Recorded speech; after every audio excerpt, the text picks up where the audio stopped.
సముద్ర కోతతో ఆ తీర ప్రాంత ప్రజలు ఏళ్లుగా నరకయాతన అనుభవిస్తున్నారు. ప్రభుత్వాలు మారుతున్నాయి కానీ వారి కష్టాలు మాత్రం సశేషం అన్నట్టుగా కంటిన్యూ అవుతూనే ఉన్నాయి. అయితే డిప్యూటీ సీఎం పవన్ కళ్యాణ్ చొరవతో ఎట్టకేలకు తీర ప్రాంత జనం గుండె కోతకి ఒక ఫుల్ స్టాప్ పడబోతోంది. ఉప్పాడ తీరానికి రక్షణ గోడ. ఐఐటి మద్రాస్తో ఏపీ సర్కార్ ఎంఓయు. నెరవేరుతున్న పవన్ ఎన్నికల హామీ. ఉప్పాడ తీర రక్షణకు కీలక ముందడుగు పడింది. దీనికి సంబంధించి డిప్యూటీ సీఎం పవన్ కళ్యాణ్ సమక్షంలో ఐఐటి మద్రాస్తో ఏపీ సర్కార్ కీలక ఒప్పందం చేసుకుంది. ఉప్పాడ తీరానికి రక్షణగా 323 కోట్ల రూపాయల వ్యయంతో భారీ గోడ నిర్మాణానికి సంబంధించి త్వరలోనే పనులు ప్రారంభం కానున్నట్టుగా పవన్ కళ్యాణ్ కార్యాలయం ప్రకటించింది.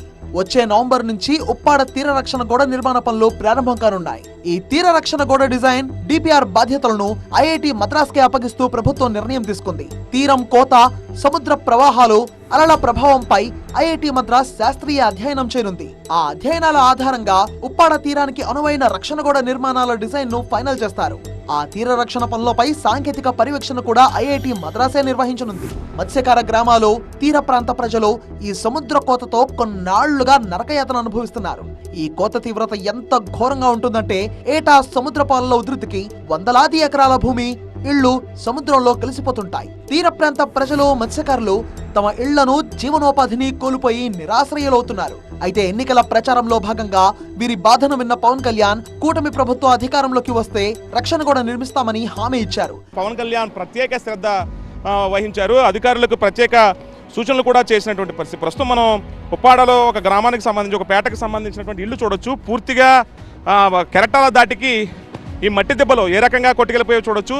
ఇవి కొట్టిన తర్వాత ఆటోమేటిక్గా పక్కన ఉన్నటువంటి ఇల్లు కూడా కోతకు గురైంది. ఇక్కడ వరకు చూడొచ్చు. ప్రస్తుతం ఏదైతే వాళ్ళ ఇంటి నివాసానికి బయట ఈ అరుగు ఏదైతే ఉంటుందో పూర్తిగా ఇక్కడికి కట్ అయిపోయినటువంటి దృశ్యాలు కూడా చూడొచ్చు. ఇదంతా కూడా కోత గురవుతున్న ప్రాంతాలు. అలా ఎన్నికలకు ముందు మాట ఇచ్చారు పవన్. ఇలా అధికారంలోకి వచ్చాక ఆ మాటను నిలబెట్టుకున్నారు.